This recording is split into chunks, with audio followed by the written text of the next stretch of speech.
segundo repartido de Matemática 01. Estamos arrancando con el tema de funciones.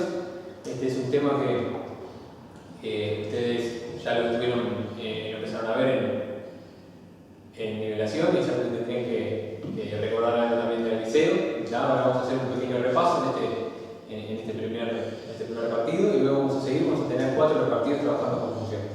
¿Sí? En primer lugar, lo que vamos a recordar, que es algo que ya vimos en nivelación, que es el tema de la recta real.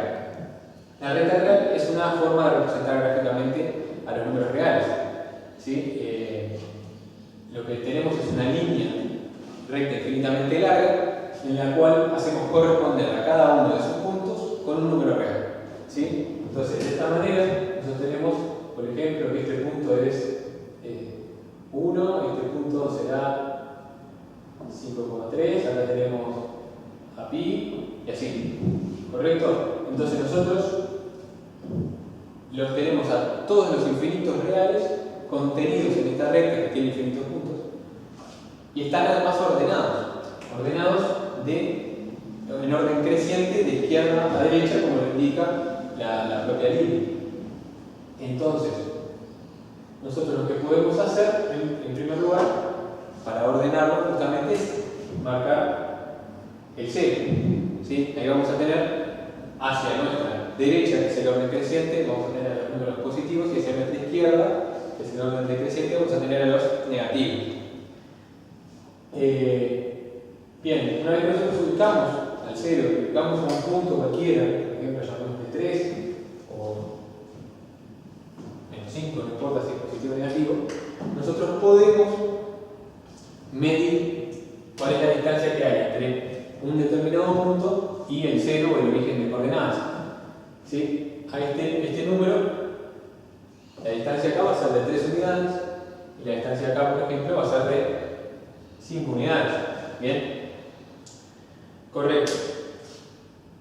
Estas maneras de medir a los números, ¿sí?, en su distancia del 0, es lo que nosotros ya vimos que se llama valor absoluto. ¿Sí? Y si se fijan, para un número positivo es exactamente el mismo número, y para los números negativos es el número cambiado de signo, ¿sí? Porque estamos hablando de una distancia, las distancias siempre son positivas, salvo en el 0. Si estamos parados arriba del 0, la distancia 0, valor absoluto es 0, es 0. Entonces, para definir de una manera generalizada el valor absoluto, podemos decir que se mantiene el signo cuando el número es mayor o igual que 0 y le cambiamos el signo si el número es negativo. ¿Correcto? Bien.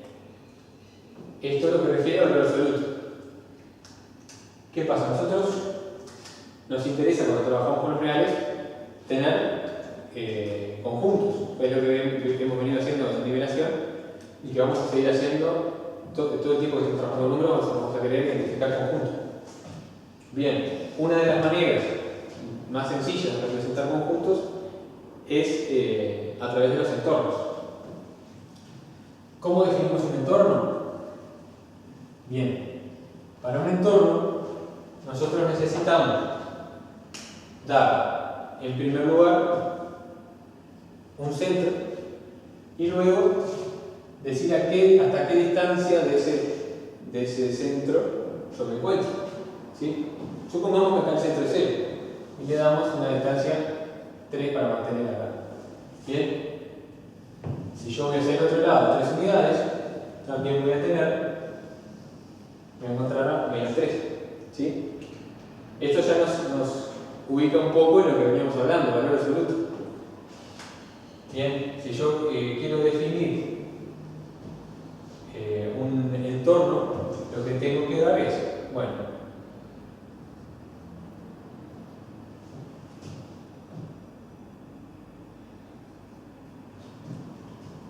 un número real, que va a ser el centro, y tengo que dar un radio, que por ser una medida, va a ser mayor que 0.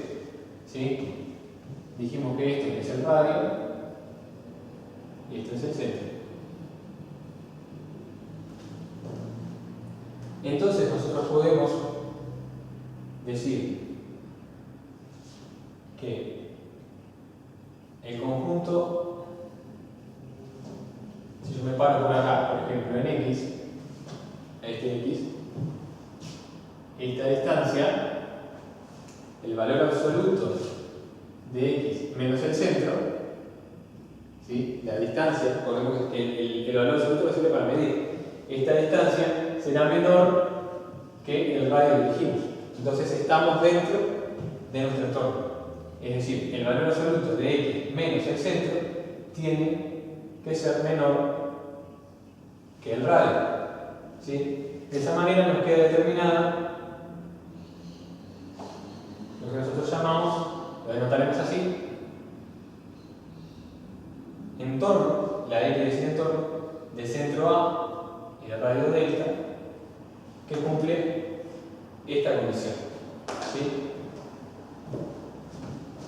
Lo llamaremos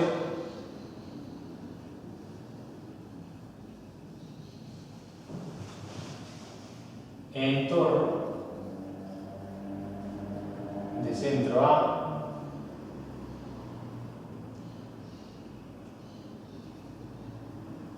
y radio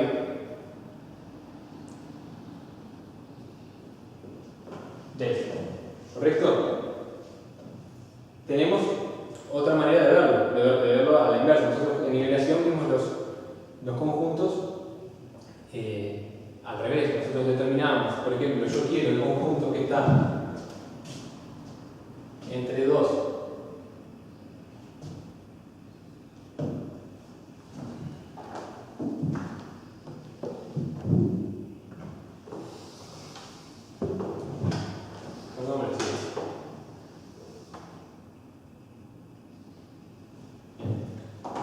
el conjunto está entre 2 y 6, ¿sí? Yo lo puedo, este conjunto lo puedo escribir como un entorno, ¿sí? Entonces, si yo tengo los dos extremos, yo lo que puedo hacer para hallar el centro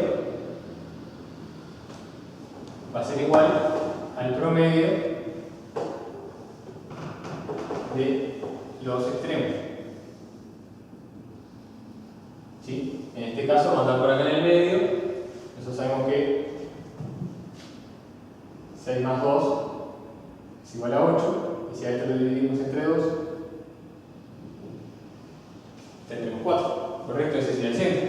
Y para ver el radio, simplemente tengo que ver la distancia entre uno de sus extremos y el centro. O sea, tendría que hacer en este caso, por ejemplo, 6 menos 4. Es la diferencia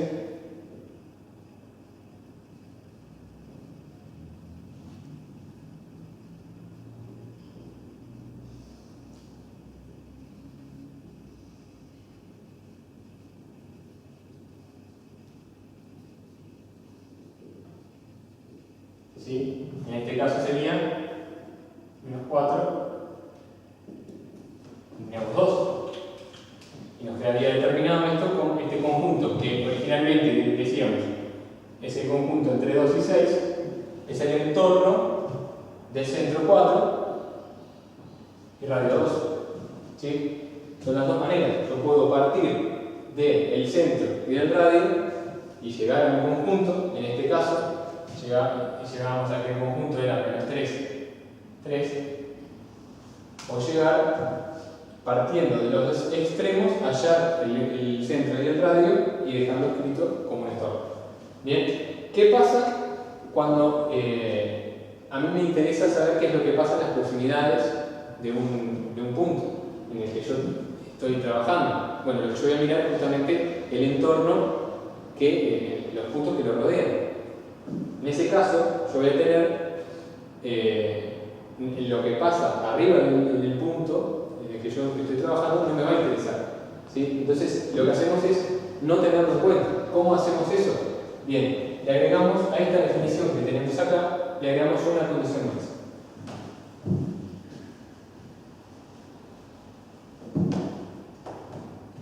Nosotros dijimos, tenemos el centro,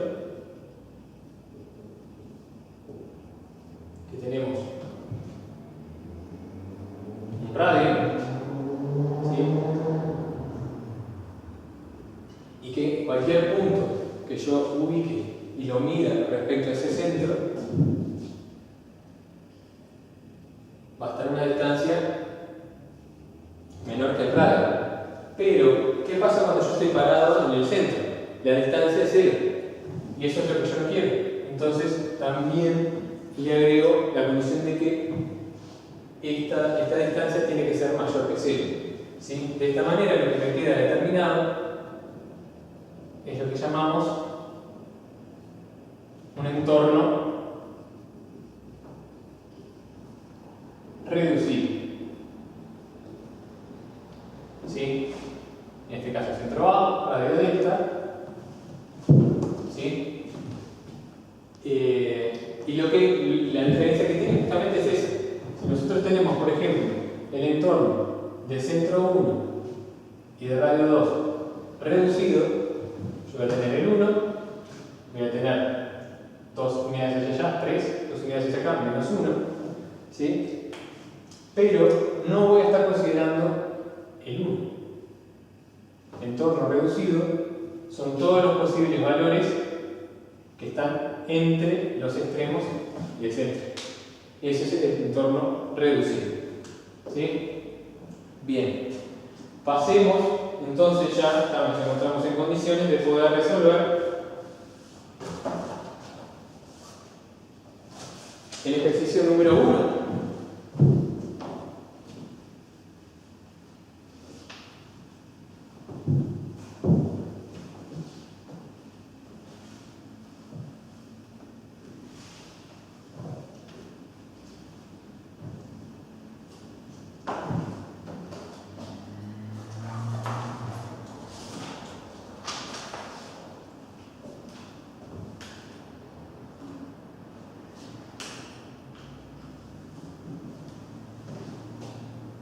Vamos a hacer el ejercicio 1A. Bien. Primero que nada nos dice representar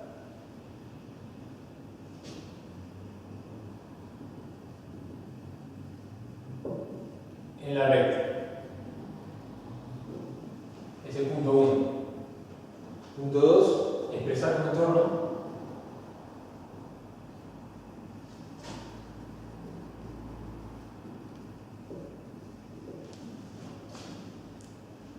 obviamente identificando sus centros y sus radios, si no, no lo podemos hacer.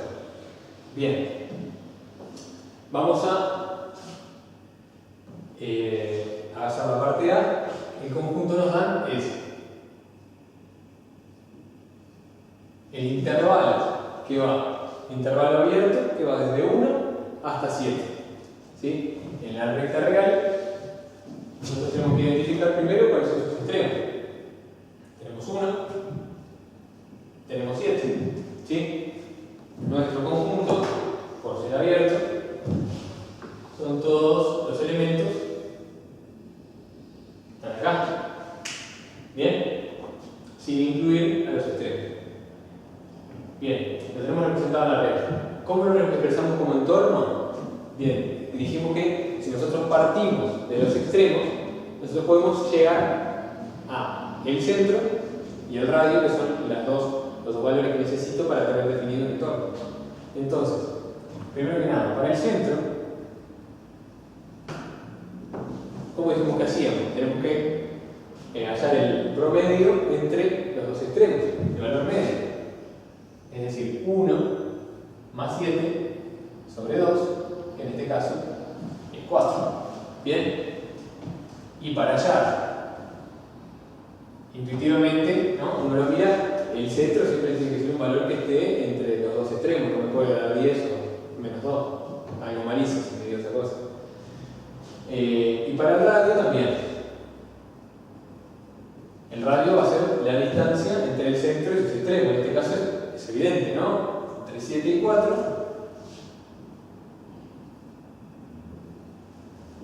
¿Sí? Será 3. Entonces, yo puedo escribir este conjunto, llamémosle A, será igual al entorno del centro 4 y que tiene una distancia 3 entre el centro y los extremos de ese entorno. ¿Sí? Un radio 3. ¿Correcto? Bien. Pasemos entonces al ejercicio 1, parte E.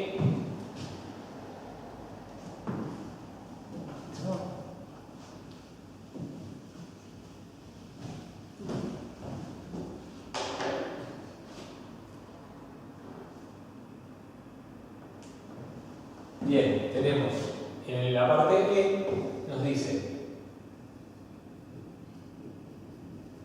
los X reales, tales que es menor que 5. Si se fijan, esto se parece mucho a la definición que vimos para entorno, ¿verdad? En realidad lo que vamos a hacer para poder ubicarlo en la recta es encontrar sus extremos.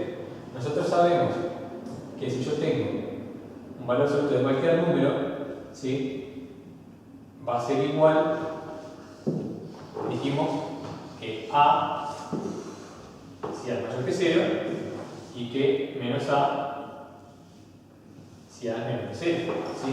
Entonces, si yo digo, bueno, la distancia, ¿sí?, entre cualquier punto y 1 va a ser menor que 5, eso es lo que me está diciendo esto, valor absoluto de x menos 1 menor que 5, que es la distancia entre cualquier punto de este conjunto y 1 va a ser menor que 5, bueno, entonces yo sé que van a haber puntos que van a estar a la izquierda de 1 y otros que van a estar a la derecha de 1, de esta manera. ¿Cómo llego yo a eso? Bien, yo puedo partir de esta expresión. ¿Sí? Y si yo lo voy a sacar, yo sé que x menos 1, por un lado puede ser positivo, pero por otro lado puede ser negativo. ¿Y cuál es el máximo valor negativo que puede llegar a tomar? Bueno, el que me da el valor absoluto cambiado de signo, es decir, 5 cambiado de signo. ¿Sí? Entonces, una vez que tengo esto, yo simplemente lo que tengo que hacer es sumar. Recordemos que yo lo que quiero hacer es representar en la recta real, ¿verdad? Entonces voy a estar buscando valores de x para encontrar los dos extremos. Si yo sé que a x restándole una unidad está entre menos 5 y 5, lo que tengo que hacer es sumar una unidad en todos los miembros de la desigualdad. Entonces tengo menos 5 más 1, menos 1 más 1, más 1, ¿correcto? Entonces, yo sé que menos 4 va a ser menor que x, esto vale 0, menor que 6. Y acá tengo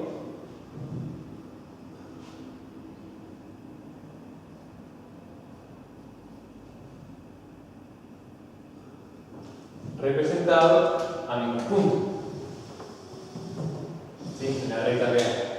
Y me dicen que lo exprese como entorno. Bien. Si nosotros nos quedó clara la definición, a esto no necesitaríamos hacer nada de estos cálculos para poder escribirlo. Este que tenemos aquí es nuestro A y este que tenemos aquí es nuestro delta.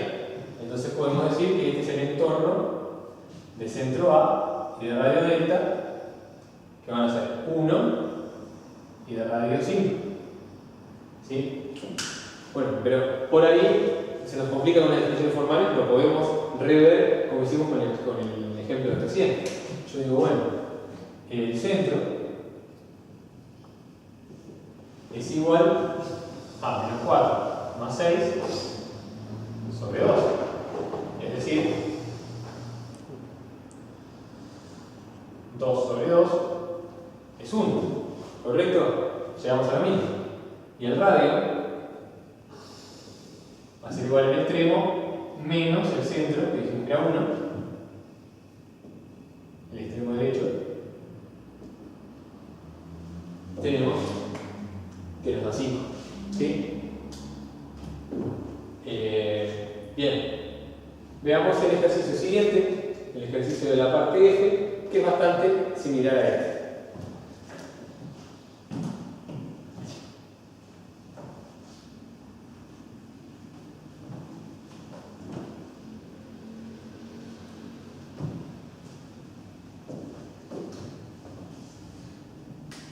Nos dice, parte F.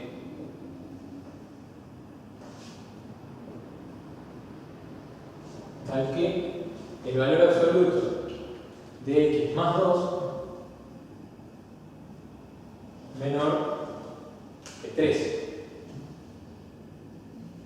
Bien, lo mismo, ¿no? Es prácticamente el mismo problema, solo que aquí tenemos el signo cambiado. Entonces, vamos a representar una recta real encontrando sus extremos. ¿Sí? Nosotros sabemos que el valor absoluto de x más 2 es menor que 3. Entonces, x más 2 va a estar entre menos 3 y 3. ¿Sí? Y aquí lo que tenemos que hacer es restar 2 unidades para despejar la x en todos los miembros. Tenemos menos 3 menos 2 menor o igual que x, menor o igual que 3 menos 2, menos 5, y acá tenemos 1, ¿correcto? Bien, ahí ya tenemos que podemos representar como el conjunto que está entre menos 5 y 1, ¿sí? Pero ¿qué pasa? Otra vez lo mismo, si lo vemos como está escrito en la definición de entorno, nosotros podemos ver que decir valor absoluto de x más 2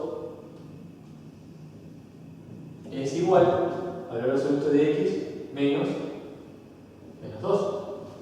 ¿Sí? Y esto tiene que ser menor o igual que 3. Entonces,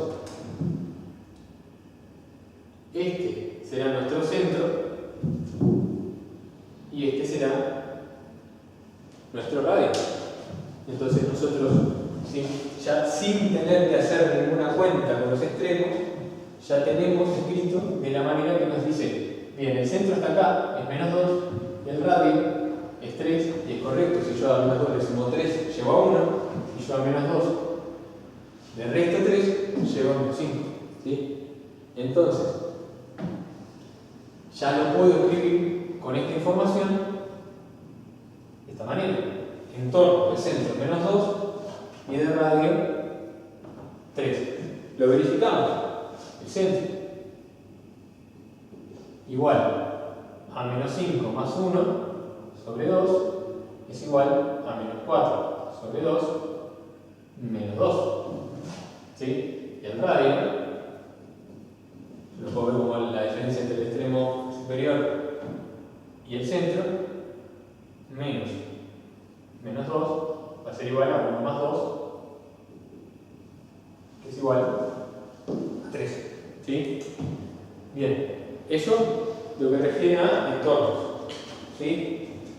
Pasemos ahora entonces a hablar de conjuntos más en general.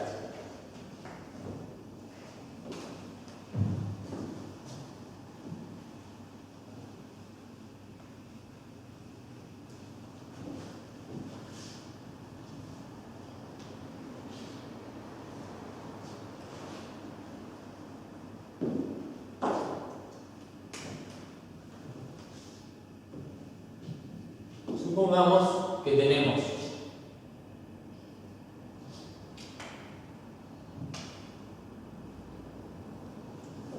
por ejemplo este conjunto de acá.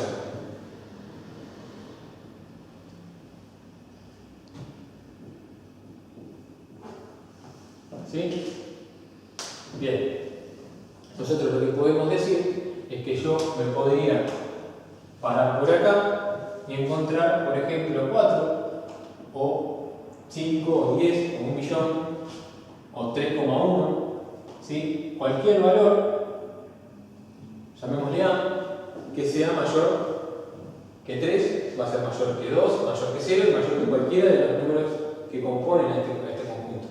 ¿Sí? Entonces, nosotros lo que podemos decir es que este conjunto ¿sí? Al poder encontrar un valor que sea mayor que todos sus elementos, podemos decir que ese conjunto está acotado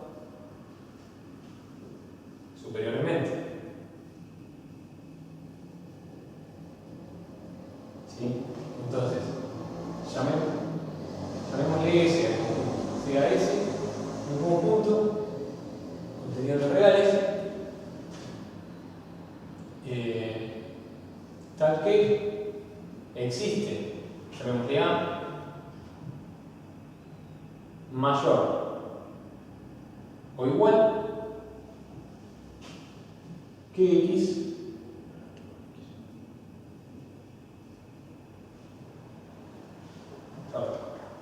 para todo X perteneciente a S.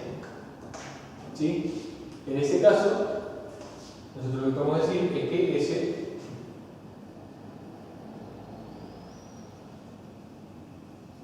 superiormente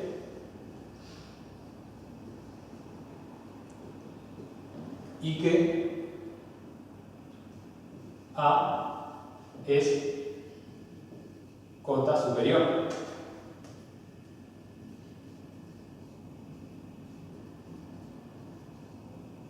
Del conjunto S. ¿Correcto? Bien. Podemos hacer un razonamiento completamente análogo cuando tengo, por ejemplo, desde -1 hasta,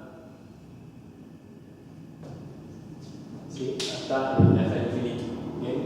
Este sería el conjunto de todos los X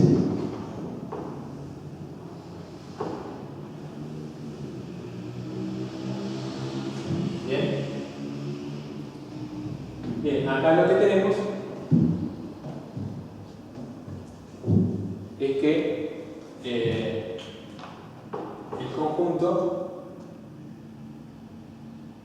es el de todos los X mayores que 1. ¿Sí? Pero ¿qué pasa? Nosotros podemos decir que sea, vamos a decir, si yo puedo encontrar cualquier X que sea cualquier valor, llamémosle B,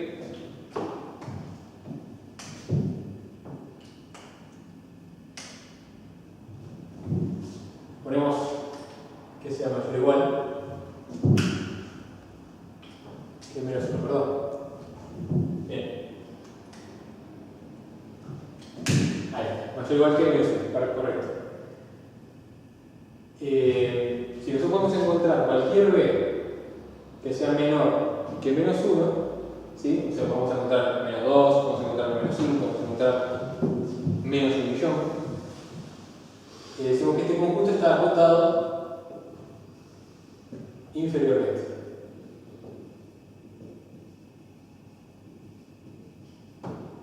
Bien, entonces la definición va a ser completamente análoga.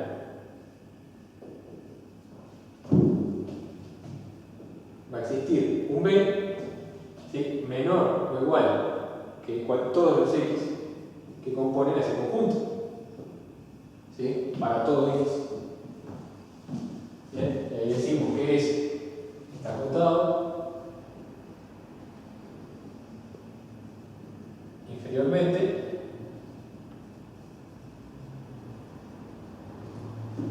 y podemos decir también que este número B es cota inferior.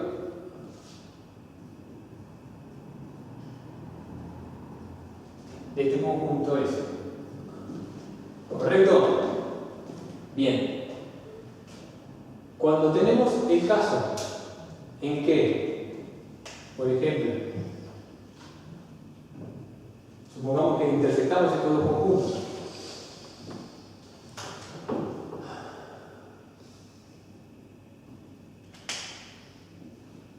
¿sí? Y nos queda algo así, nosotros lo que podemos decir es que un conjunto de este tipo que está acotado inferiormente y está acotado superiormente es un conjunto acotado en general.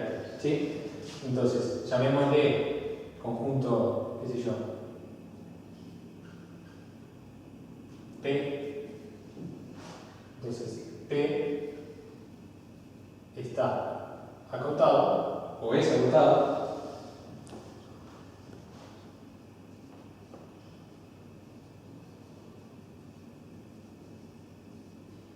Sí.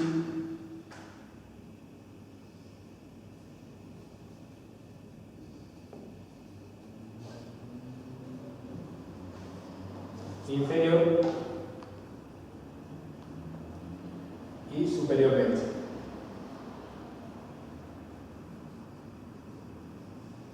¿Sí? Cuando nos dicen acotado a secas, lo que nos quieren decir es esto. ¿Bien? Bueno, pasemos al caso,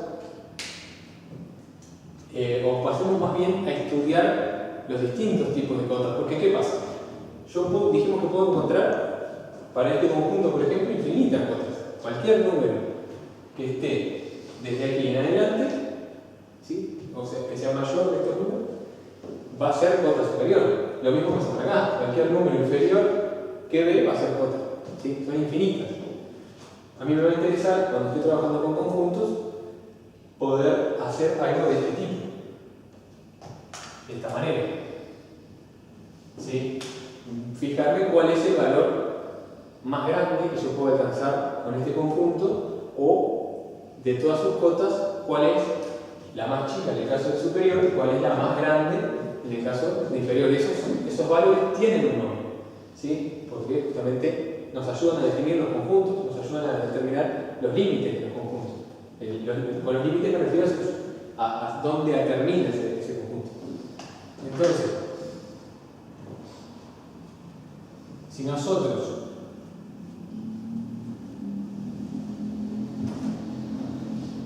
tenemos un conjunto que está acotado,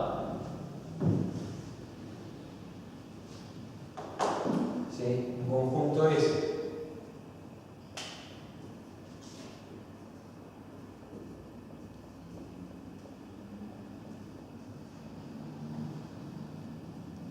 superiormente,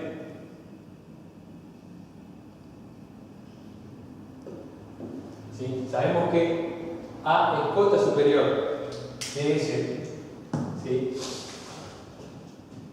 Pero además sabemos que no existe ningún otro valor, llamémosle C, tal que C sea menor que A y además sea cota superior.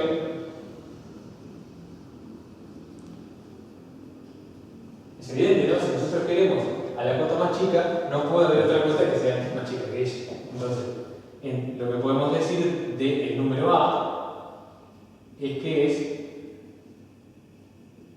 el supremo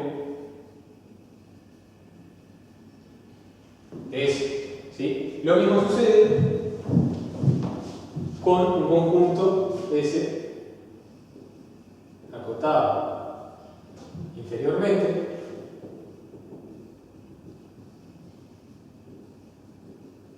yo sé que B es una cota inferior, ¿sí? En este caso, vuelvo un momento para que no quede confusión acá.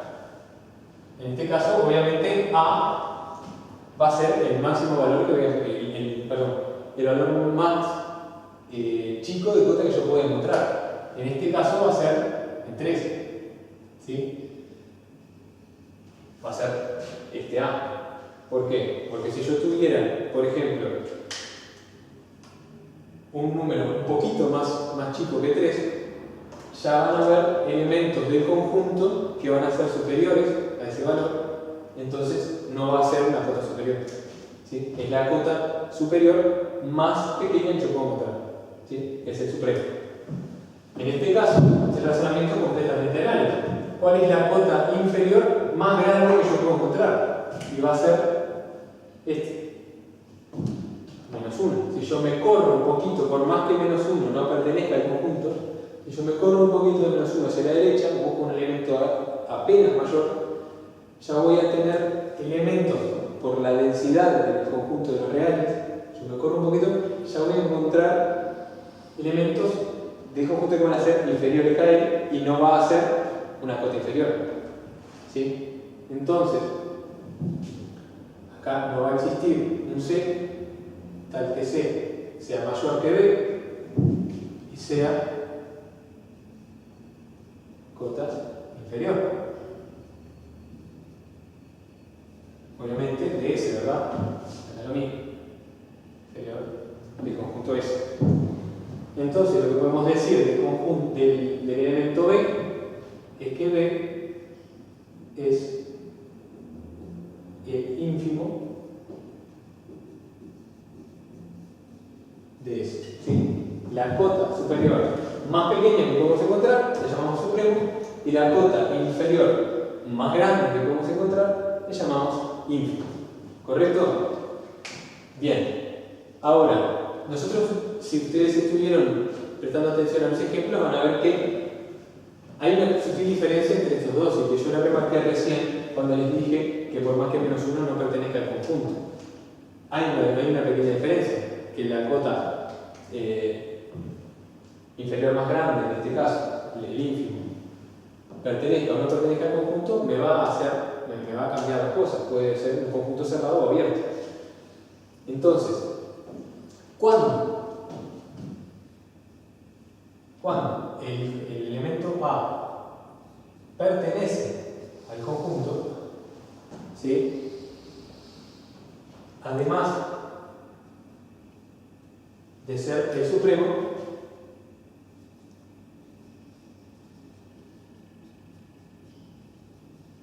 A es el máximo de ese conjunto, ¿sí? Recibe ese nombre. Es el supremo y además pertenece al conjunto, entonces es el máximo de ese. Lo mismo pasa con el ínfimo. En este caso, en nuestro ejemplo, el ínfimo no pertenece al conjunto, por lo que no cumpliríamos esta definición. Vamos a ver. Pero, si lo hiciera, si B perteneciera a ese, entonces, lo que podemos decir es que B es mínimo de S. ¿Sí? En nuestro ejemplo, menos 1 es ínfimo de nuestro conjunto, pero no es el mínimo porque no pertenece al conjunto. Para que fuera mínimo, tendría que pertenecer y ser de esta manera cerrada. ¿Sí? Bien. Pasemos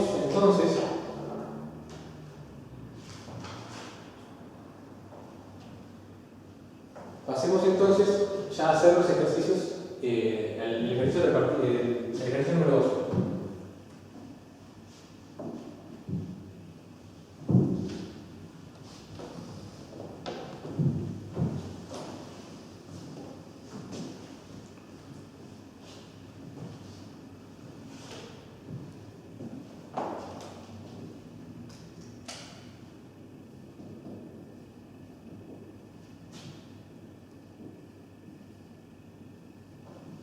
Vamos a trabajar con la parte A. ¿Qué nos dice? Investigar si están anotados.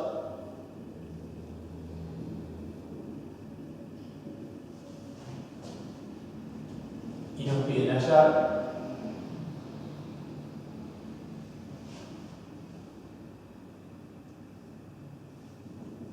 si existe supremo, ínfimo, máximo y mínimo.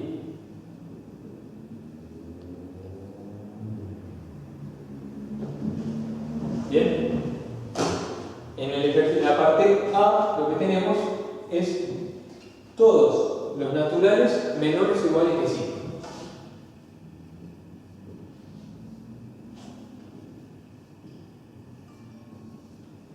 Bien, este conjunto que tenemos escrito de esta manera lo podemos pasar de escribir por comprensión a estarlo escrito por extensión, ¿sí? Porque son naturales y los podemos contar. Sabemos que los naturales son mayores que 0, entonces solamente 5 elementos: el 1, 2, 3, 4, 5. ¿Sí? Si lo vemos en la recta, obviamente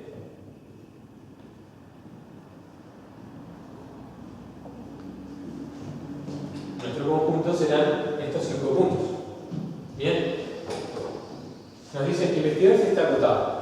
Para ver si está acotado yo tenía que ver si hay elementos, si hay números reales que se encuentren por arriba, si que sean mayores que todos los elementos, por ejemplo, 6 es mayor que 5, que 4, que 3, que 2 y que 1. Y si yo miro acá, menos 1 es menor que cualquiera de ellos. ¿Sí? Entonces, menos 1 es cota inferior y 6 es cota superior. Entonces, yo lo que puedo decir es que este conjunto es acotado. Y acotado a secas porque es acotado superior e inferiormente. ¿Sí? Bien. Y me piden que hallemos el supremo, el ínfimo, el máximo y el mínimo en caso de que exista. Bien. ¿Cuál va a ser la cota superior que yo acercándome al conjunto desde la derecha va a ser la más chica que voy a poder encontrar? Bien, nosotros dijimos que una cota tiene que cumplir que sea mayor o igual que x para todo x. Esta es cota superior, ¿verdad? Mayor o igual que x para todo x perteneciente al conjunto que en este caso le llamaremos A, porque es ejercicio A. ¿Sí? Bien, si yo me vengo acercando desde los números más grandes, ¿sí?, hasta el conjunto, voy a ir aproximadamente hasta el 5. Si yo me paso del 5, ya ese elemento no va a ser cota porque no va a ser mayor que 5. ¿Sí? Ni igual. Entonces, el hecho de tener este igual acá me indica que en este caso la cota superior más chica que voy a poder encontrar, es decir, el supremo,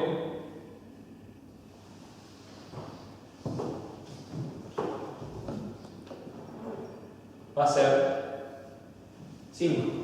¿Sí? ¿Y qué pasa con 5? 5 es supremo. Y ya pasamos acá a esta parte, el máximo. Para que fuera máximo, ¿qué condición aparte de ser el supremo tiene que cumplir? Tiene que pertenecer al conjunto. Como 5 pertenece al conjunto A, nosotros podemos decir que 5 es máximo de A. ¿Correcto? Y el razonamiento completamente análogo a ese que vamos a hacer para hallar el ínfimo. Para cota inferior,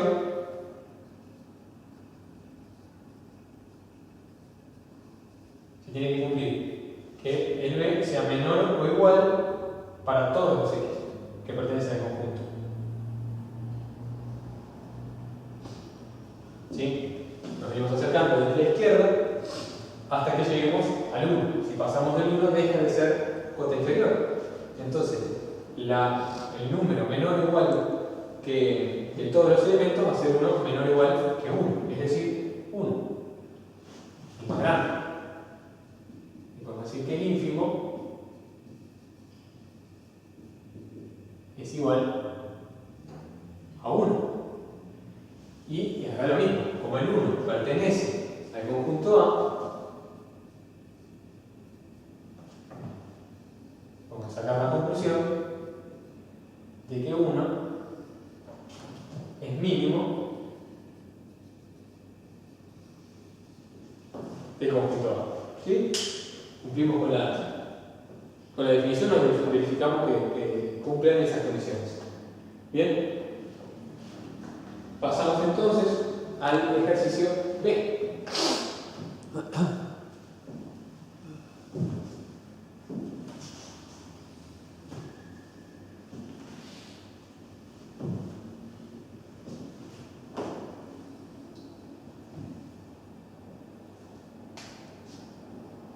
En el ejercicio B nos da el conjunto de los reales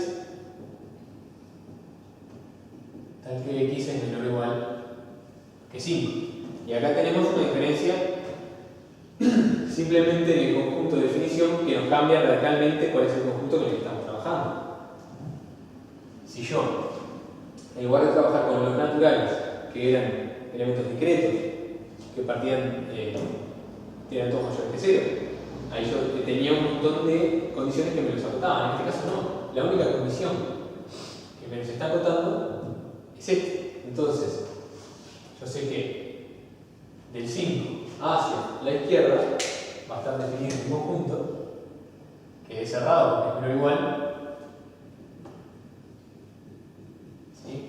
Esto es lo mismo que el intervalo menos infinito 5. ¿Correcto? Bien, cerrado acá.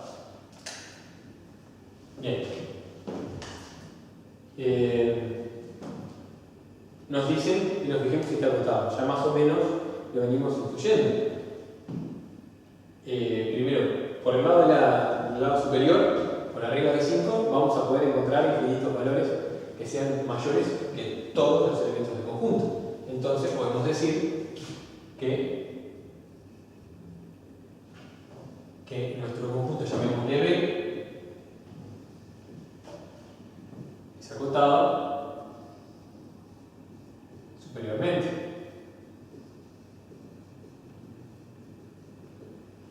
¿Sí? Pero ¿qué pasa si miramos hacia la izquierda? Siempre que fijemos un valor por acá, aunque sea muy grande, voy a poder encontrar otro valor, muy grande, valor absoluto, me refiero, ¿no? Voy a poder encontrar otro valor aún menor que ese que estaba mirando. Entonces, no hay manera de encontrar una cota inferior, ¿sí? Porque están incluidos los infinitos números hacia la izquierda de la recta real. Entonces, lo único que puedo decir es esto, y no puedo decir nada de que esté acotado inferiormente porque de hecho no está. Así que, obviamente, B no es acotado inferiormente.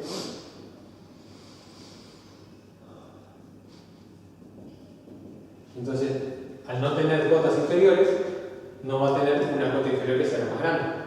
Entonces, evidentemente, podemos decir que B no tiene ínfimo ni mínimo tampoco, porque para ser mínimo necesita ser ínfimo. Bien, pero por el lado de la cota superior sí lo podemos investigar, y es más, el análisis es muy similar a lo que vimos para el caso anterior. Nosotros nos venimos acercando desde la derecha, ¿sí? Y vamos encontrando todo un montón de cotas superiores cada vez más chicas hasta que nos llegamos a 5.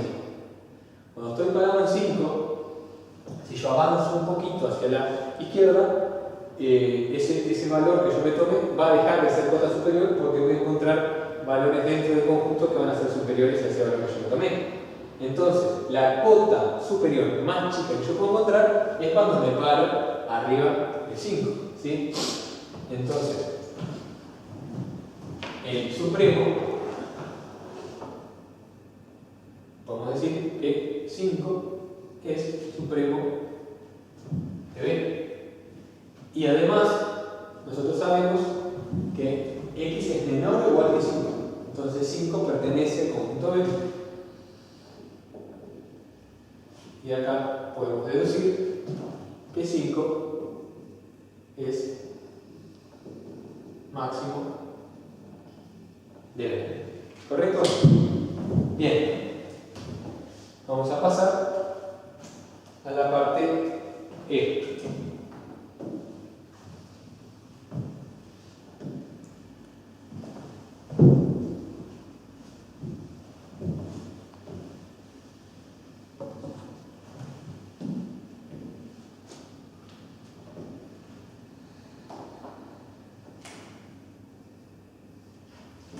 Para la parte E tenemos el conjunto definido de esta manera. Los X son reales y cumplen la condición de que X es igual a 1 sobre n con n natural.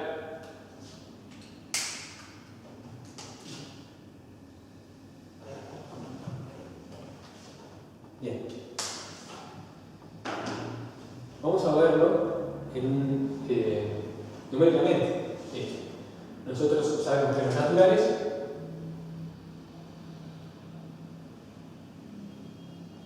partimos del 1, seguimos 2, 3, 4, 5, y así, ¿verdad? Son infinitos. Entonces, si nosotros hacemos 1 sobre n,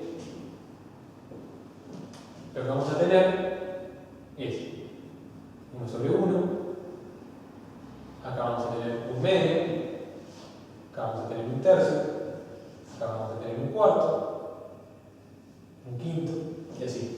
¿Sí?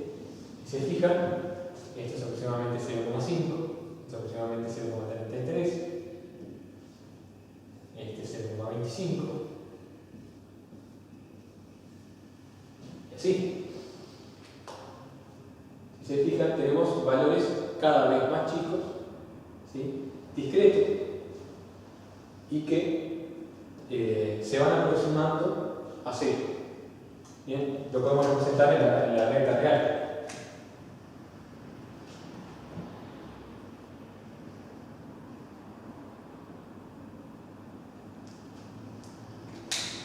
Lo dejo de otro color porque voy pintando los valores que pertenecen a nuestro conjunto. Tenemos el 1, tenemos un medio, tenemos un tercio,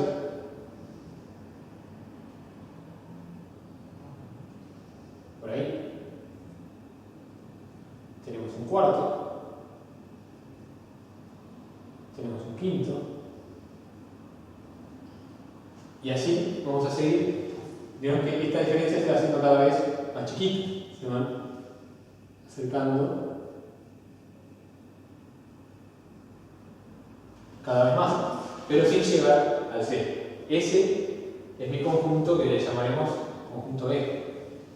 ¿Bien? Bueno, lo que nos piden es ver si ese conjunto es acotado, primero que nada.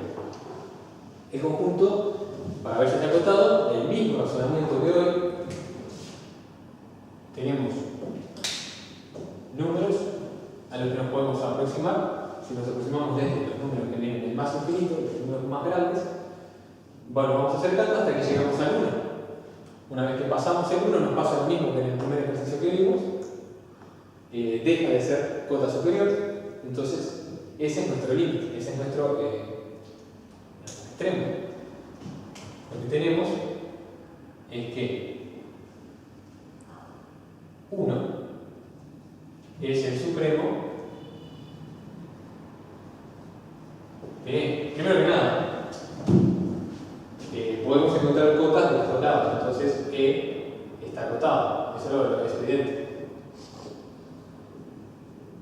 ¿Sí? Si me paro acá, voy a tener un valor mayor que todos los elementos de este conjunto. Si yo me paro en un número negativo o mismo en el 0, voy a tener un número más chico que todos los elementos de ese conjunto.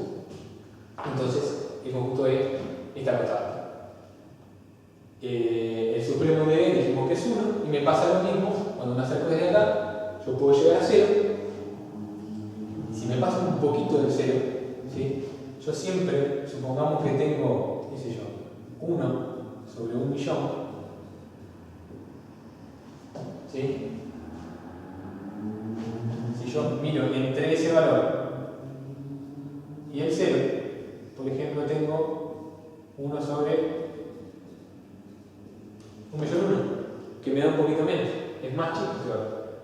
Entonces, por esa densidad que yo encuentro, que les hablaba hace un ratito, tanto en los números naturales, al hacer 1 sobre un número natural, yo cada vez voy a encontrar más valores acá cerca. Y por más que me toque un valor muy chiquito acá, siempre entre ese valor y el 0 voy a encontrar otro número.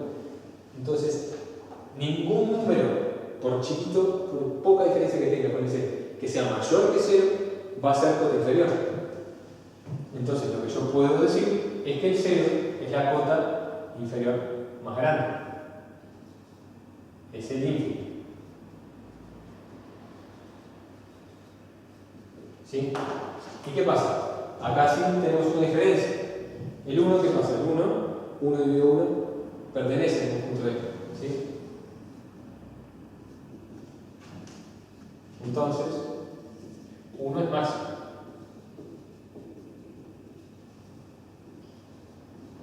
Pero ¿qué pasa con el 0? El 0 tenemos que ser ínfimo, pero sé que yo nunca puedo llegar a 0 porque cuando yo divido a 1 por cualquier número de dividido, me va a dar 0 esa división. Entonces, el 0 no pertenece a él. Entonces, lo que podemos decir es que E no tiene el mínimo.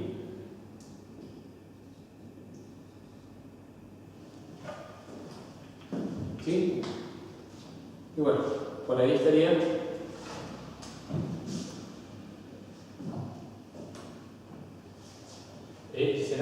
cero no pertenece al conjunto E.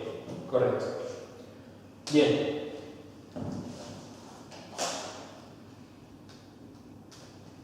Pasemos entonces, siguiendo con esta idea que vimos por acá, vamos a empezar a definir ciertos puntos que cumplen ciertas propiedades interesantes adentro de un conjunto.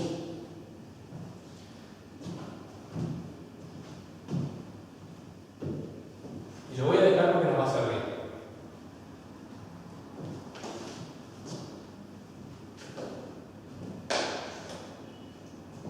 Acá tenemos distintos puntos que tienen propiedades interesantes, ¿no? Nosotros dijimos que eran puntos discretos, pero dijimos que en el 0, si yo me muevo un poquito, por poquito que me mueva, siempre voy a encontrar algo. Entonces, miremos el caso del 1. Miremos el caso del 1. Si yo estoy mirando este conjunto, yo lo puedo tomar en un entorno, ¿sí? Y como encerrarlo en ese entorno y que lo único que haya dentro de ese entorno sea el punto 1 y nada más. Obviamente hablando de elementos del conjunto E, ¿verdad? Yo me puedo encontrar un entorno en el cual el único punto del conjunto E que esté dentro de ese entorno sea el elemento número 1.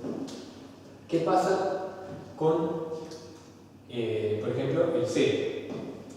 Si yo voy al 0, por más que yo me tome un entorno muy chiquito, ¿sí? Cada vez más chiquito, dijimos que siempre, entre dos valores que yo tome, siempre voy a encontrar infinitos elementos del conjunto E. Siempre, por más que me acerque mucho, siempre voy a tener infinitos elementos del conjunto E. ¿Sí? Hablando respecto obviamente de 0 y tomándome un radio delta cada vez más chico. ¿Sí? Entonces, por ahí vemos que hay una cierta diferencia entre esos dos tipos de puntos. ¿Sí? Llamaremos hay este tipo de puntos, así que yo, por más que achique un entorno en torno a él, siempre voy a encontrar puntos del conjunto que vamos a llamar puntos de acumulación.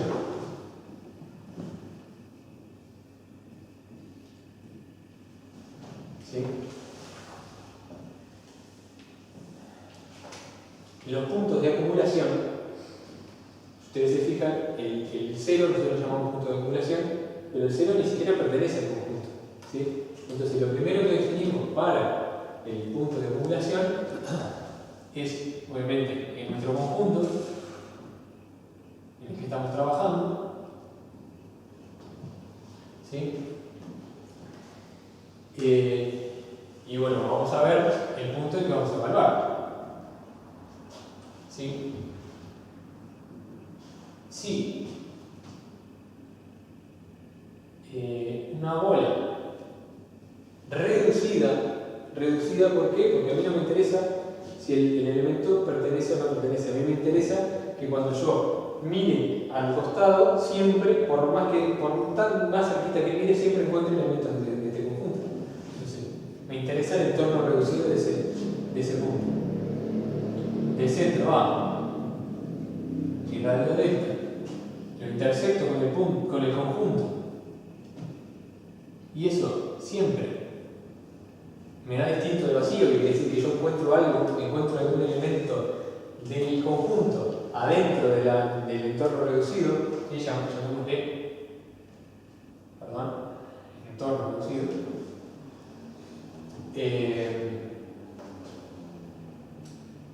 Siempre voy a encontrar algún elemento, eso es lo que quiere decir distinto de vacío. Intersecto esta bola con el conjunto y siempre encuentro que hay puntos en común. ¿Sí? Entonces, eso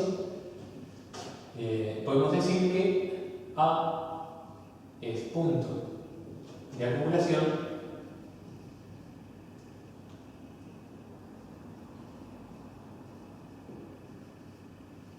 de S.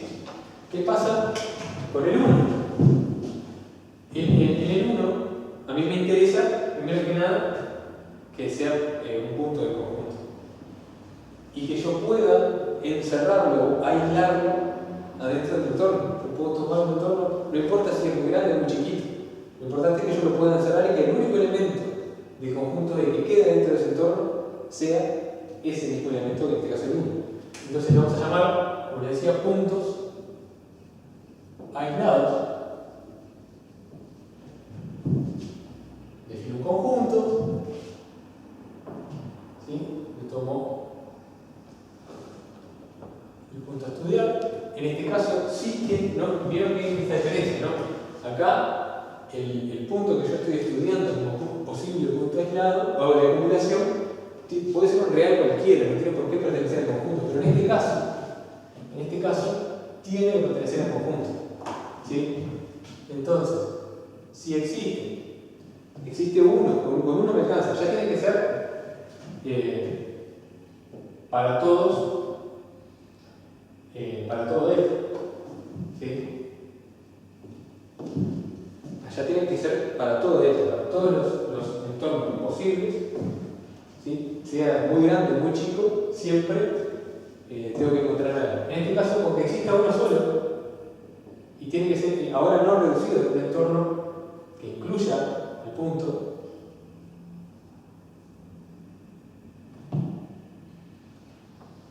Intersección. El conjunto me tiene que dar el propio centro, el punto que yo estoy estudiando.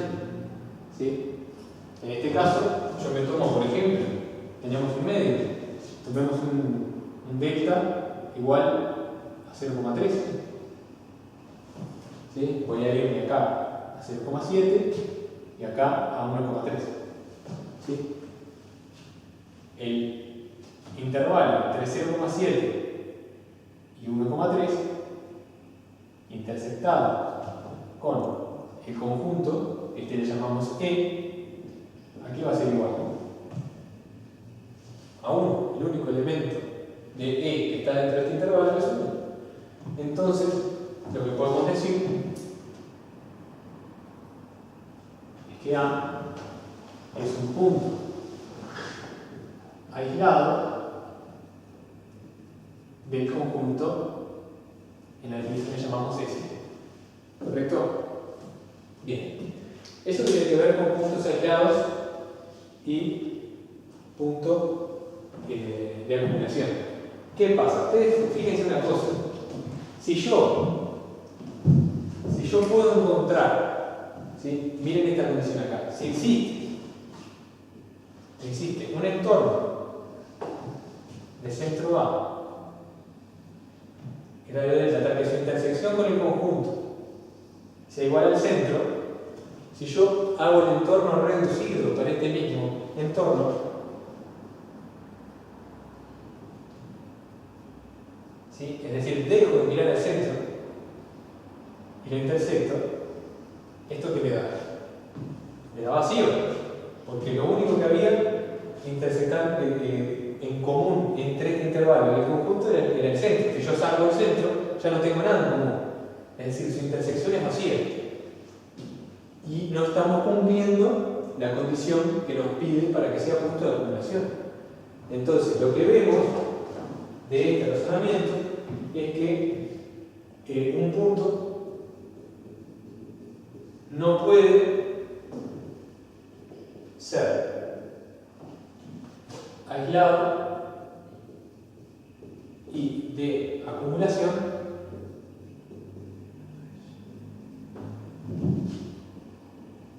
para un mismo conjunto. ¿Correcto? Son dos propiedades excluyentes entre una de ellas, o es una o es la otra. ¿Bien?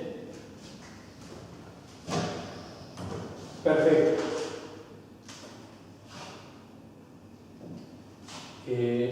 Lo que vamos a hacer ahora es pasar al ejercicio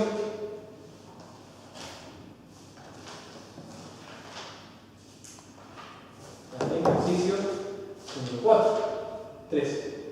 Número 3.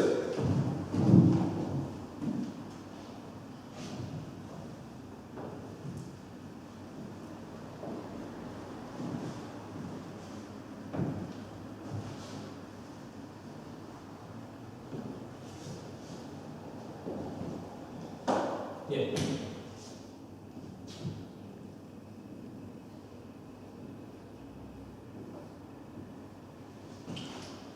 Del ejercicio 3 vamos a ver, empezamos con la parte A. Bien. En la letra nos dice, determine los puntos de acumulación y los puntos aislados de los conjuntos del ejercicio anterior. Bien. Veamos.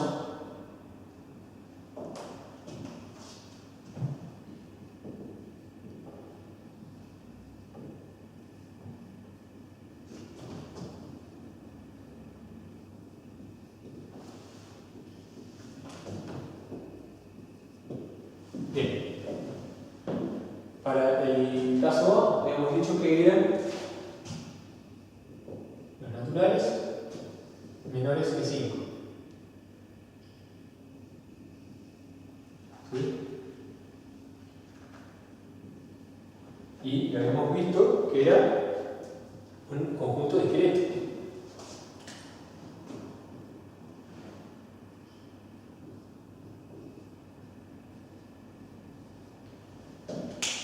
Entonces yo puedo, recuerden la definición del punto aislado, yo puedo encontrar pequeños entornos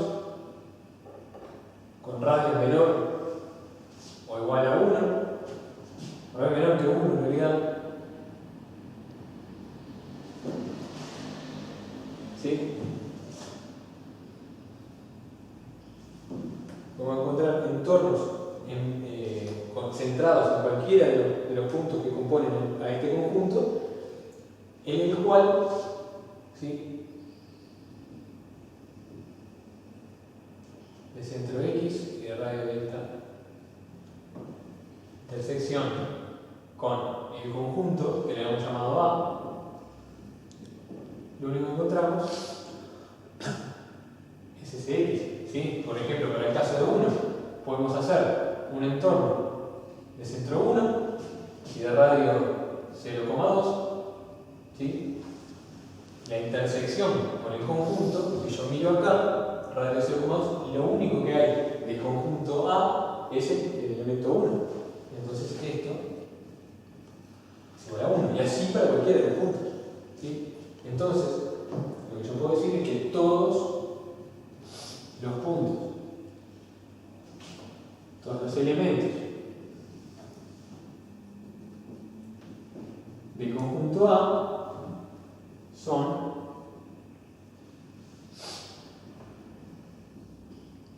aislados. ¿Sí? Y por lo que acabamos de ver, ningún punto, ningún elemento de A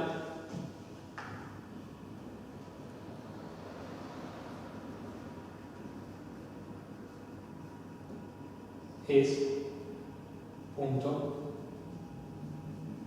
de acumulación. ¿Sí? Porque si está aislado no puede ser de acumulación.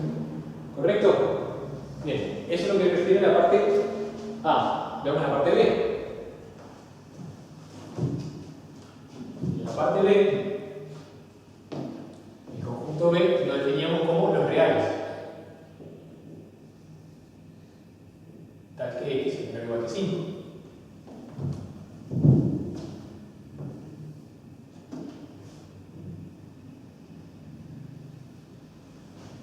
Entonces, si tenemos este conjunto que está por acá,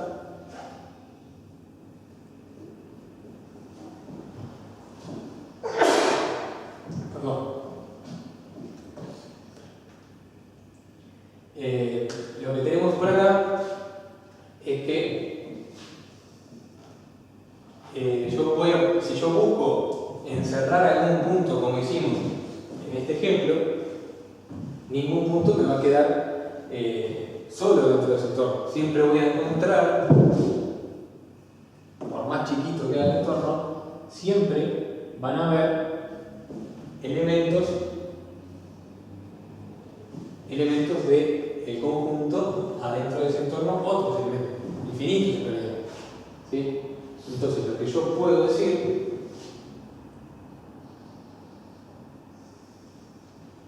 es que todos los puntos de B son puntos de acumulación. ¿Sí?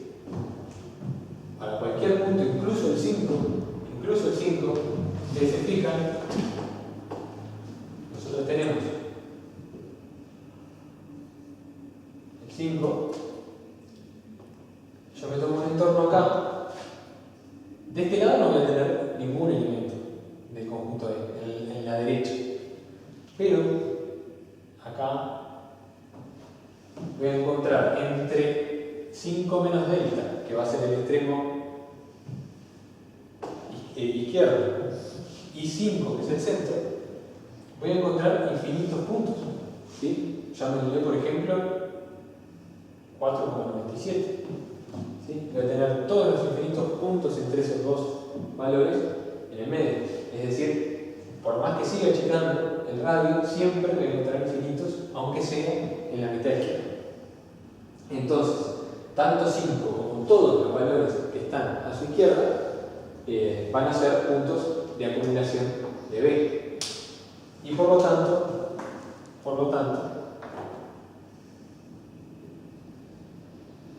ningún punto o ningún elemento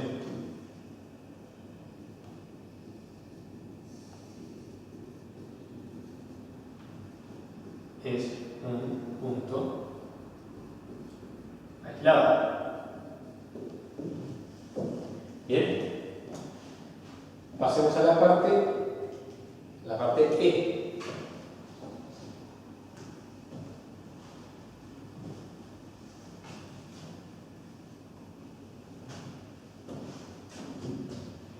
En el conjunto E nosotros habíamos dicho que fue el que usamos para definir, ¿verdad?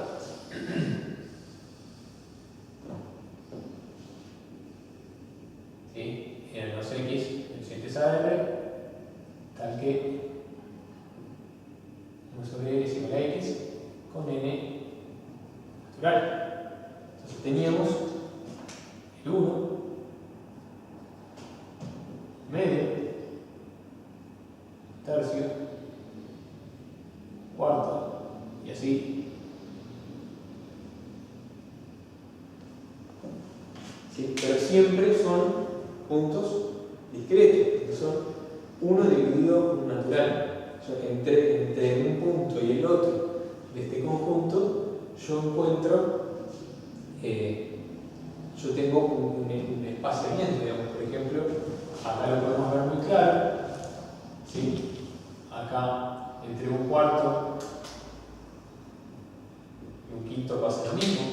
Yo puedo encontrar entornos, ¿sí? Aunque sea más chico, si yo viniera acá, en esta parte que se empiezan a concentrar los puntos, si vengo con un microscopio y lo miro, siempre voy a encontrar esos entornos.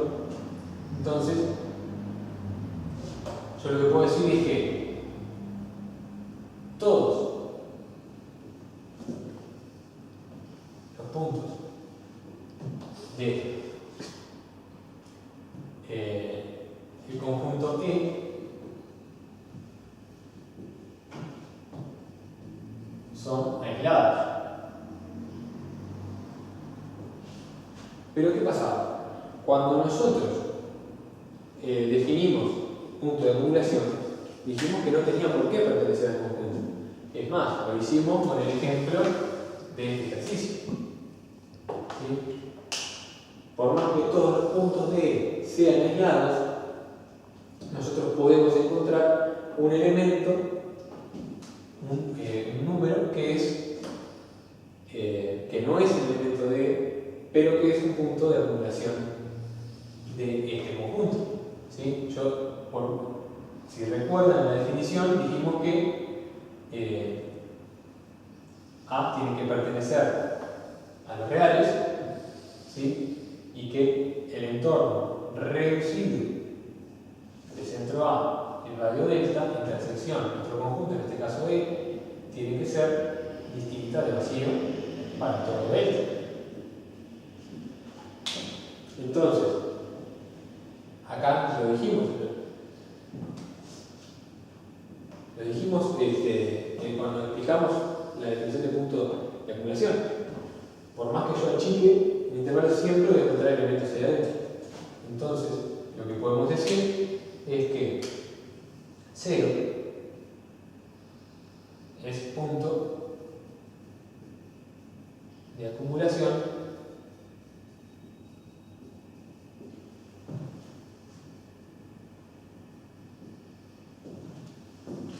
del conjunto E.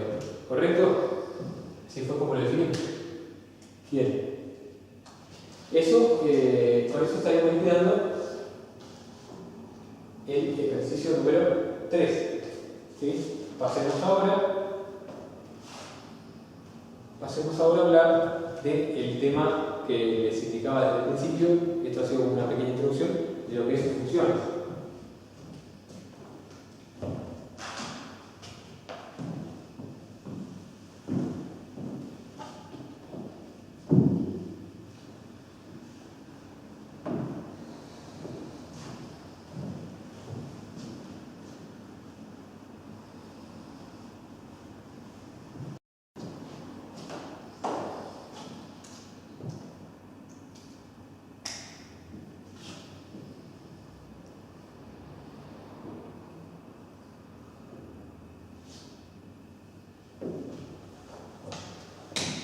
En videos anteriores ya más o menos los hemos ido introduciendo en el concepto de funciones. Nosotros lo que nos basamos siempre para hablar de funciones es: yo tengo un conjunto, ¿sí? Que llamaremos A con sus elementos, y tendremos otro conjunto B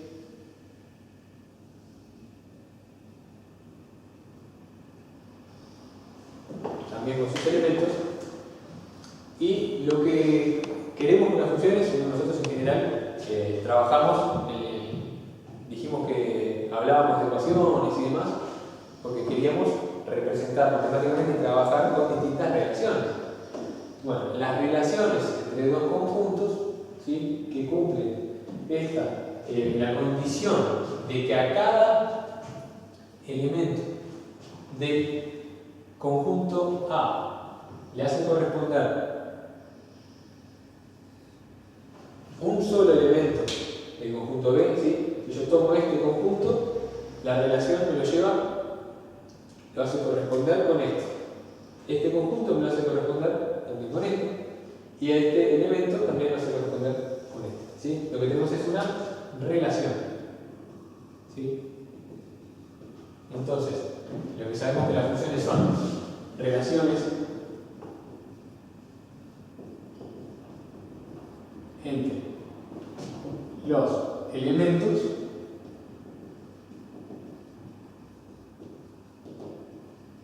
de dos conjuntos, primero que nada.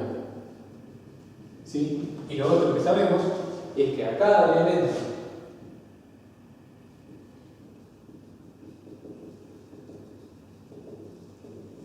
y acá ya le vamos a poner un nombre, este conjunto es el que llamamos conjunto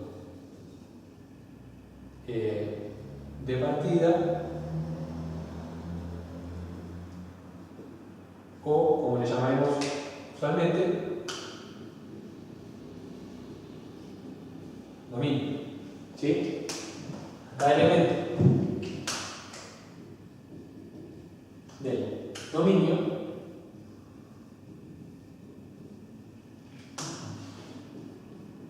le hace corresponder y esto es lo más importante para que esa función, un único elemento. ¿Sí? No puede pasar que yo le dé un elemento del dominio a la función y que esa función me diga, bueno, puede valer esto o puede valer esto. ¿Sí? Yo te devuelvo estos dos resultados. Eso no puede pasar, eso no es una función. Una función yo le digo, bueno, toma este valor, este elemento del conjunto, devuélveme algo que tiene que ver un elemento único del conjunto de llegada, que es el que vamos a llamar codominio.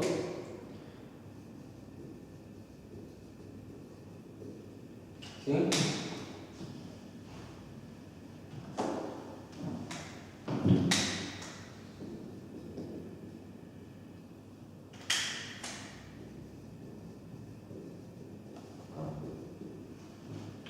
En este caso estamos hablando del conjunto A, en este caso era el conjunto B. ¿Sí? Esto es lo más importante que tienen que recordar para que una relación de la función tiene que cumplir que ese elemento que se corresponde sea único. ¿Qué pasa? No tiene por qué, aun partiendo, tomando todos los elementos que componen el dominio y viendo cuáles son los elementos que me devuelven, en este caso son estos dos, no tiene por qué devolverme todos los elementos que están contenidos en el codominio. A estos dos elementos que tenemos acá, nosotros los vamos a representar de esta manera. ¿Sí? Como f de x. ¿Sí? X le llamamos a los conjuntos, a los elementos del dominio, ¿sí? Y f de x será el conjunto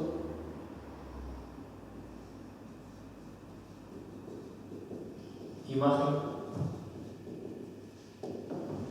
del codominio con esta función. ¿Sí? El conjunto de imagen, entonces, está contenido en el codominio. ¿Sí? No tiene por qué ser igual porque, como decía, pueden haber elementos del codominio que queden por fuera del conjunto de imagen. ¿Bien? Eso que refiere a funciones. Vamos a... nosotros en general nos interesa cuando nos dan una función, una relación entre distintas cantidades, a nosotros nos interesa poder ver cuál es su dominio, para qué valores de x yo estoy trabajando. Entonces, lo que tengo que ver es las condiciones, lo que llamamos las condiciones de existencia. ¿Sí? Y con eso es lo que vamos a trabajar ahora en el ejercicio número 4.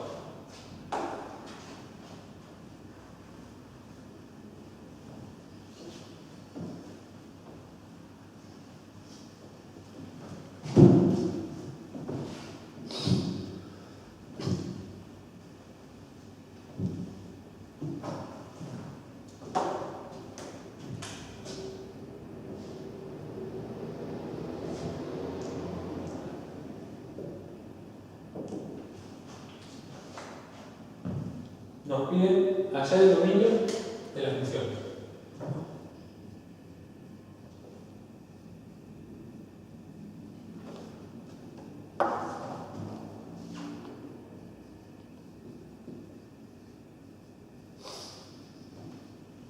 Bien, y en la parte, perdón, nos piden que hallemos las, estaba leyendo el ejercicio siguiente, disculpen. Hallar las imágenes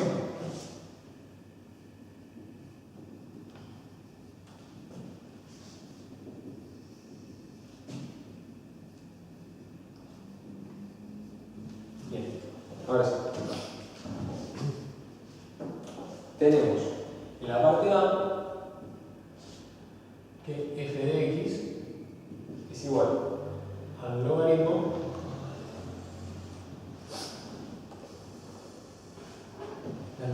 de x. ¿Sí? Esa es nuestra relación. ¿Sí? Esta es nuestra variable que pertenece al dominio y esta es la imagen, ¿sí? Que es lo que pertenece al codominio y al que podemos poner. Bien. Y nos piden que hallemos la imagen de f de e y de f de e elevado a la n. ¿Sí? Bueno, como verán, nosotros estamos trabajando con logaritmos, entonces vamos a tener que recordar algunas de las propiedades que vimos para los logaritmos. Miremos, llamémosle i a este y así a este. ¿Bien?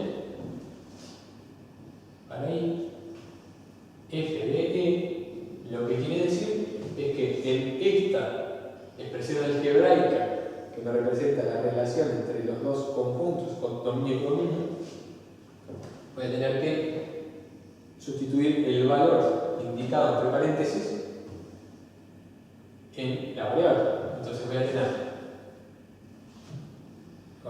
el logaritmo de, ¿sí? Y acá, si ustedes recuerdan, esta manera de escribir el logaritmo quiere decir logaritmo en base e de x, es lo que llamamos el logaritmo natural o neperiano. Entonces, lo que acá tenemos es que, veamos solamente, quedémonos con la parte interior. ¿Sí? Logaritmo de e va a ser igual al logaritmo en base de e. Y si ustedes recuerdan, vimos una de las propiedades que vimos para el logaritmo de integración, cuando tengo en el logaritmando el mismo valor en la base, el resultado del logaritmo es 1. ¿Sí? Bien, entonces, ¿qué quiere decir esto? Bueno, acá tenemos dos funciones que están una dentro de la otra, si se quiere, ¿verdad? Nosotros podemos decir, esta operación, yo aplico el logaritmo de, me devuelve este valor, entonces va a ser igual al logaritmo de 1. ¿Correcto? Como que yo divido el problema en partes más pequeñas. Bien, ahora que sabemos esto, lo que podemos decir es que el logaritmo en base e de 1, ¿sí? Va a ser igual a una incógnita acá. Llamémosle a. Por definición del logaritmo, ¿sí? Esto yo lo puedo escribir como e elevado a la a es igual a 1. ¿Cuál es el único número por el cual yo elevando a este número real, que es 2, algo, me va a dar 1? Que sea 0. Era otra de las propiedades que vimos también en la explicación. Entonces el resultado va a ser 0. ¿Sí? Bien. Ahora veamos ¿qué pasa cuando tengo, en lugar de E, tengo E a la E? Ese es el valor que adopta la variable. Bien, en este caso lo que vamos a tener es el logaritmo de E a la E. Bien, bueno, dividámoslo de nuevo en problemas más sencillos. Logaritmo de E a la E es igual al logaritmo en base E de E a la E. ¿Sí? Nosotros vimos en otra propiedad que cuando la base del logaritmo y la base de una potencia que aparece en el logaritmo son iguales, lo que me sobrevive luego de hacer la operación es solamente el exponente de esa potencia que está en el logaritmo. Es decir, que este resultado será E. ¿Sí? Bien, es importante que noten que viene de aquí, del exponente de la potencia. Entonces, obtuvimos que este elemento que tenemos aquí adentro vale E. Entonces, lo podemos sustituir por logaritmo de E. Y es, esto lo acabamos de hacer. ¿Sí? Entonces, logaritmo de E vale 1. ¿Correcto? Bien. Pasemos entonces a la parte C de este ejercicio.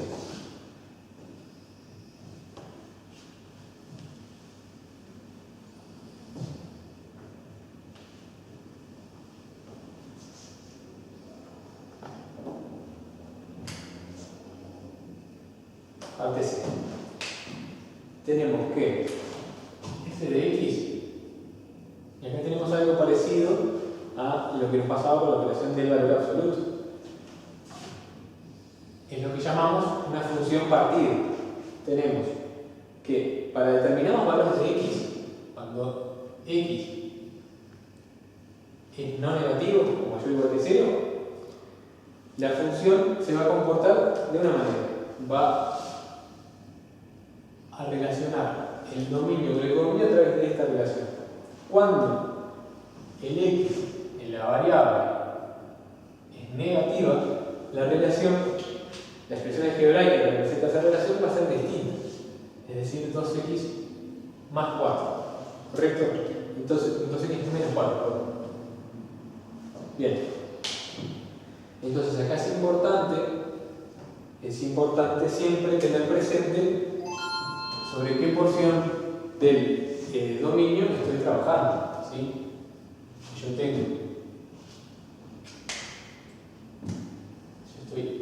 en esta porción del dominio, f de x es igual a x más 1. Si yo estoy con azul en esta porción del dominio,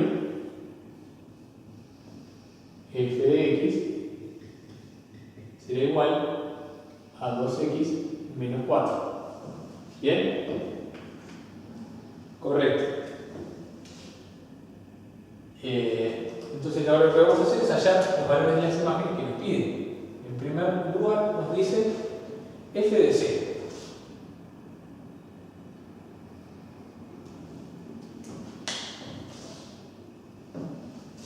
Acá me quedaron los signos, me van a disculpar, quedaron los signos cambiados. X menor o igual que 0, x mayor que 0. ¿Sí? Entonces, cuando x es menor o igual que 0, tengo x más 1. Cuando x es mayor que 0, tengo 2x menos 4. Ahora sí. Bien. Me piden, en primer lugar,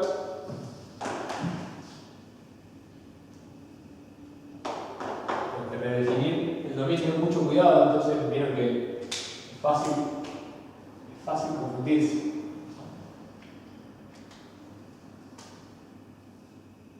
Ahora sí. ¿Sí? Me piden f de 0. Yo voy a estar parado en un elemento, en el elemento de la porción del dominio que pintamos de azul. Entonces, lo que voy a tener que es sustituir la variable es en esta expresión de acá. Es decir, 0 más 1 es igual a 1. ¿Correcto? Ahora, si me piden, yo quiero saber cuál es el valor de la función en el punto 1, yo ya pasé a la zona que está pintada de rojo. Entonces voy a tener que sustituir en la otra expresión, ¿sí?, en la que se divide mi función dependiendo de la porción del dominio que encuentre. Entonces va a ser 2 por el valor que le di, 1 menos 4. ¿Sí? Esto es igual a 2 menos 4 es igual a menos 2. ¿Bien? Para funciones partidas, aquí los cálculos son bastante sencillos. Lo importante que tienen que recordar es esto. Cuando yo veo una función en una llave que se divide en varias expresiones, lo importante es ver y poder visualizar en la recta real sobre qué porción del dominio estoy trabajando. ¿Correcto? Bien. Pasemos ahora sí a las que me piden hallar el dominio, que son las del ejercicio C.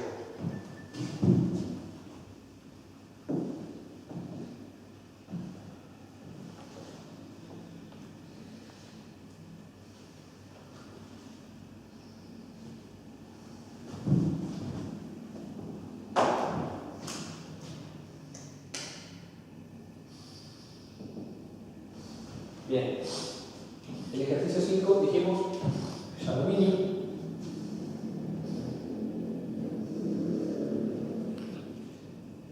Como les decía, para hallar el dominio tengo que ver las distintas restricciones que me imponen las operaciones involucradas en la expresión algebraica que me define mi función.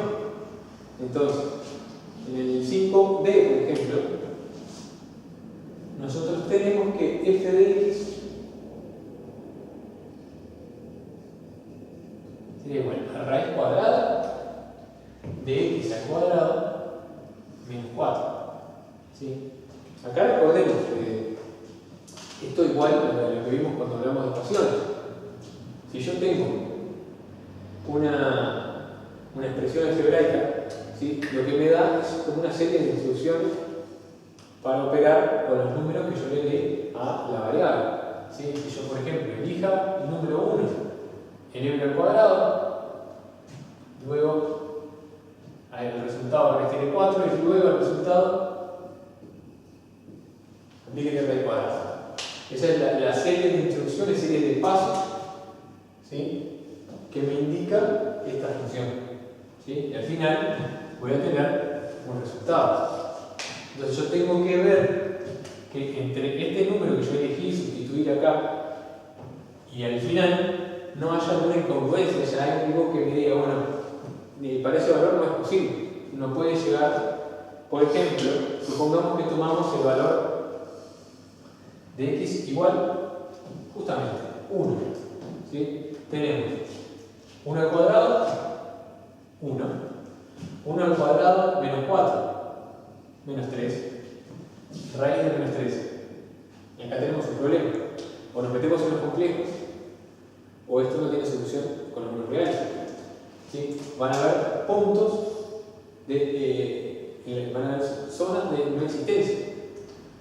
Entonces tenemos que verificar siempre, dependiendo de las operaciones que estén involucradas, cuáles son esas condiciones. En este caso tenemos una raíz cuadrada. ¿Sí? Siempre que tengamos raíz cuadrada, nosotros sabemos que el radicando tiene que ser mayor o igual que 0. ¿Sí? Y es lo que vamos a verificar en este momento.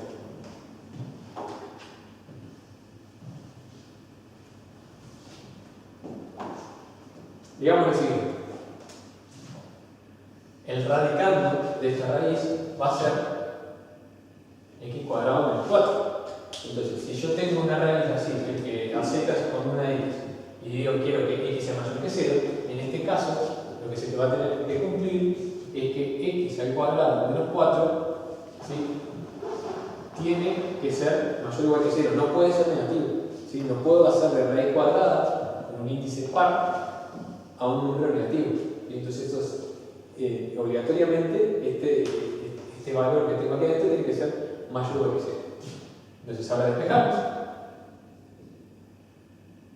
y decimos, bueno, x al cuadrado mayor o igual que 4, y acá lo que podemos decir es que aplicamos raíz de los dos lados, en que el valor absoluto de x tiene que ser mayor o igual que 4, que 2, perdón, raíz de 2 de 4.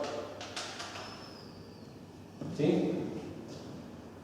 ¿Y esto cómo lo interpretamos? Bien, nosotros dijimos que el valor absoluto era la distancia de un número al centro, al origen. Aquí tenemos 2. Bien, perfecto. Todos los números que se encuentren a este lado van a estar a una distancia mayor que 2 del origen. Pero ¿qué pasa? La distancia del menos 2 al 0 también es 2. Entonces, todos estos puntos también van a estar a una distancia mayor que 2 puntos. Entonces, lo que es del origen. Entonces, lo que podemos decir es que la solución, el dominio de f, lo expresamos así, dom de f, va a ser igual. Este intervalo, menos infinito, menos 2, unión, este intervalo, 2, más infinito. ¿Correcto? Y ahí tenemos estudiar las condiciones de existencia que nos determinan el dominio de esta función. ¿Bien? Correcto. Tenemos que el e f de x es igual a raíz de x menos raíz de 1 menos x. ¿Sí? Entonces, nosotros lo que podemos hacer es decir, bueno, tengo dos raíces con un distinto radicante, yo lo puedo definir. Puedo definir dos nuevas funciones que son auxiliares, sean g de x igual a raíz de x y h de x igual a 1 menos x, raíz de 1 menos x. Entonces, con esto que puedo decir que f de x va a ser igual a g de x menos h de x. ¿Sí? Bien. Sabiendo esto, nosotros lo que podemos hacer es estudiar los dominios por separado para simplificar. ¿Sí? El de raíz de x ya lo sabemos. Dominio de g de x y la función g van a ser los valores que no sean negativos. Es decir, desde 0, con el 0 incluido, hasta más infinito. ¿Sí? Tenemos lo siguiente.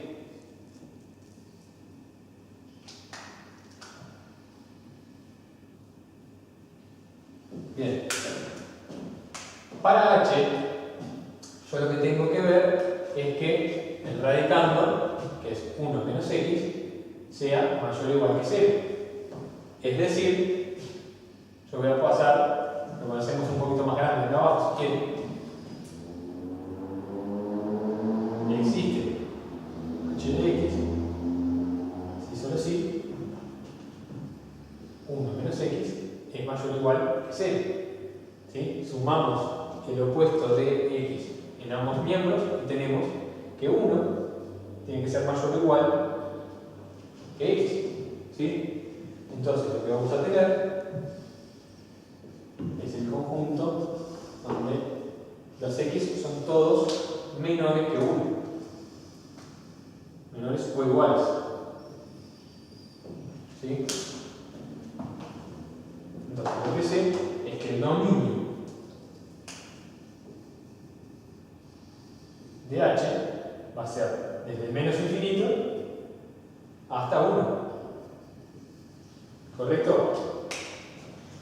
Entonces, ¿qué es lo que me determina esto? Cuando yo necesito para que f de x exista, que esta operación dé un resultado y que esta operación también dé un resultado, con el mismo valor.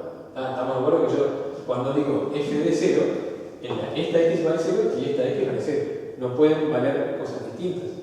Entonces, tiene que cumplir las dos condiciones simultáneamente. Y el hecho de que cumplan las dos condiciones simultáneamente, lo que implica es que este dominio va a tener que intersectarse con este dominio para darle el dominio de toda esta función. Tienen que cumplirse las dos condiciones al mismo tiempo. Y eso va a ocurrir cuando estemos para los mayores que 0 y los menores o iguales que 1. Entonces voy a tener mayores o iguales que 0, menores o iguales que 1. ¿Sí? Entonces lo que yo sé es que el dominio de f es igual a la intersección entre el dominio de g y el dominio de h. Es decir, el intervalo cerrado entre 0 y 1. ¿Sí? Bien. Vamos a quedar por ahí. Espero que les haya sido de utilidad. Y bueno, quedamos a las órdenes, cualquier consulta que puedan tener. Muchas gracias.